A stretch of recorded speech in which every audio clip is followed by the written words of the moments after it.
नमस्कार स्वागत करुच्ची ज्ञानर आलोक YouTube channel को।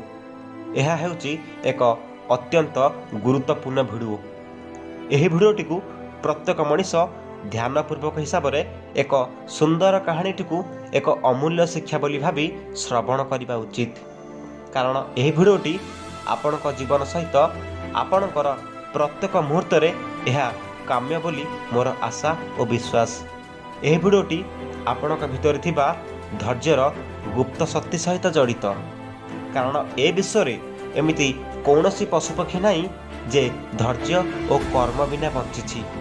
साधारण जीवजंतुटी हेले मध्य मन पसंदर खाद्यफल किंबा शस्य खाइबा पई ऋतुर अपेक्षा करिथांती।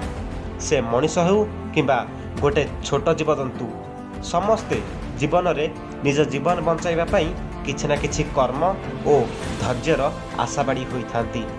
मात्र आजिर एही भिडियो माध्यम आमे सर्वप्रथमे धैर्यर प्रकृत संज्ञा जानिबा आवश्यक।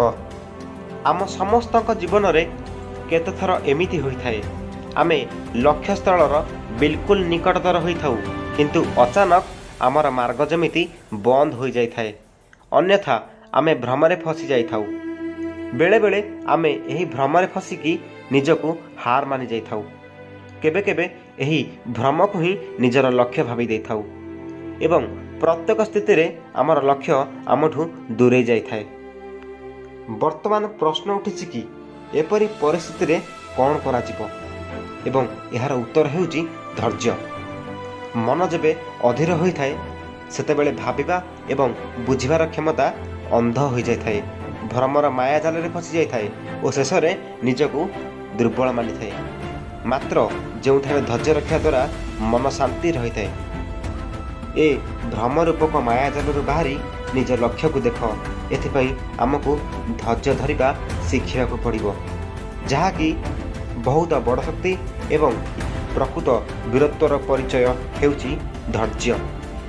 कारण ए विश्वर सर्वशक्तिशाली सूर्य को भी एक छोटिया कागज पृष्ठा को जबकाच माध्यम जलाइबा पई निजर उष्मता और उज्ज्वलता को एक स्थान रे केंद्रित करने को पड़ी थाए।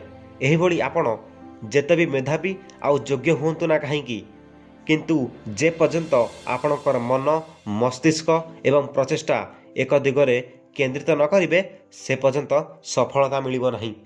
तेणुकरी धैर्य जहाँ एपरि एक शब्द जहाँ द्वारा निजर भाग्य रेखा को मध्य बदलाई दिया जाई पारे।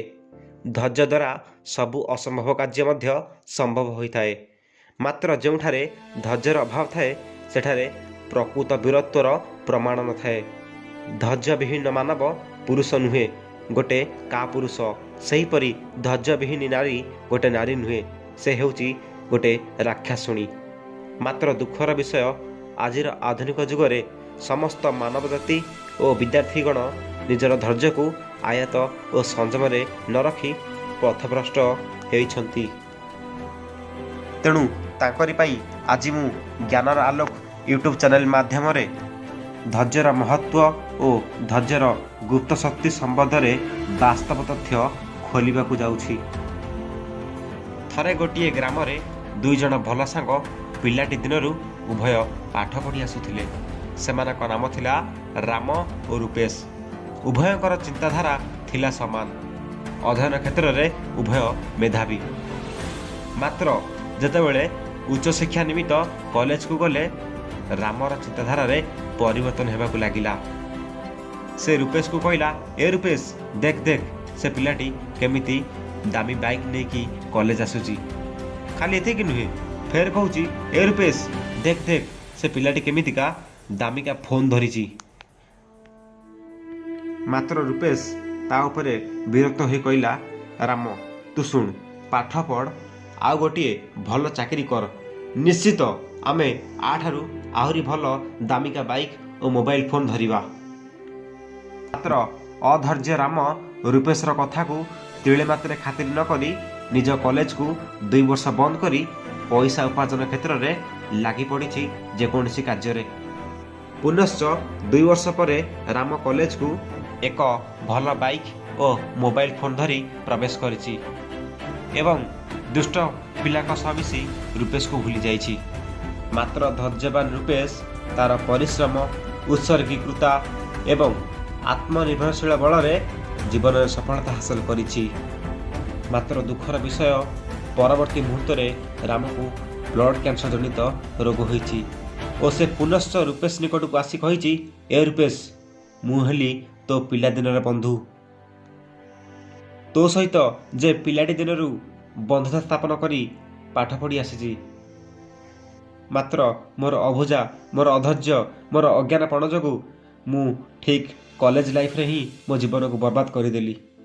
ଆଉ ରୂପେଶର ଗୋଡ଼ ଧରି କହୁଛି, ଏ ରୂପେଶ, ଦୟାକରି ମୋତେ 1 ଲକ୍ଷ ଟଙ୍କା ଦେ। ଯେଉଁ 1 ଲକ୍ଷ ଟଙ୍କା ତୋ ଗୋଟିଏ ମାସର ବେତନ, ଯେଉଁଠାରେ ମୋର ମାସିକ 15,000। ଏହି ସମୟରେ ଧୈର୍ଯ୍ୟବାନ ରୂପେଶ ମନେ ପକାଇ ଦେଇଛି ବିଗତ 12 ବର୍ଷ ତଳର କଲେଜ ବେଳର ସମୟକୁ, ଯେଉଁ ସମୟରେ ରାମ ଅଧ୍ୟୟନ କରି ନିଜ ଗୋଡ଼ରେ ଠିଆ ହେବା କଥା, ସେହି ସମୟରେ ଅଧୈର୍ଯ୍ୟୀ ରାମ ଟଙ୍କା, ପଇସା, ବାଇକ୍ ଏବଂ ମୋବାଇଲ ପଛରେ ପଡ଼ି ନିଜ ଜୀବନକୁ ନିଜେ ନଷ୍ଟ କରିଦେଇଥିଲା। କାହାଣୀଟି ପରିସମାପ୍ତି ଘଟିଛି ଏଇଠାରୁ। ହେ ଆଜିର ଯୁବପିଢ଼ି, ମୁଁ ଆପଣମାନଙ୍କୁ ଏତିକି ବିନମ୍ର ଅନୁରୋଧ କରୁଛି ଯେ ଜୀବନରେ ନିଜ ମନକୁ ଆୟତ୍ତରେ ରଖି ଧୈର୍ଯ୍ୟର ସହିତ କାର୍ଯ୍ୟ କରିଚାଲ ଏବଂ ସଫଳତା ନିଜ ପାଦ ତଳେ ନିଶ୍ଚୟ ଦିନେ ନା ଦିନେ ପହଞ୍ଚିବ। ଅନ୍ୟଥା ରାମ ପରି ତୁମ ଜୀବନଟି ଦୁଃଖରେ କଟିବ। ଯଦି ମୋର ଏହି ଭିଡ଼ିଓଟି ଏବଂ କାହାଣୀଟି ଆପଣଙ୍କ ହୃଦୟକୁ ସ୍ପର୍ଶ କରିଛି, ତେବେ ନିଶ୍ଚିତ ରୂପେ ମୋ ଚ୍ୟାନେଲଟିକୁ ଲାଇକ୍, ସେୟାର, ସବସ୍କ୍ରାଇବ୍ କରନ୍ତୁ ଏବଂ ଆପଣଙ୍କ ଗୋଟିଏ ଲାଇକ୍ ମୋତେ ବହୁତ ମୋଟିଭେଟ୍ କରାଇବ। ଏହିପରି ଭାବରେ ମୁଁ ମୋଟିଭେସନାଲ୍ ଭିଡ଼ିଓ ଆହୁରି ଅପଲୋଡ଼ କରିବି। ଆପଣଙ୍କ ଆଶୀର୍ବାଦ ମୋ ଉପରେ ସର୍ବଦା ଥାଉ। ଜୟ ଜଗନ୍ନାଥ।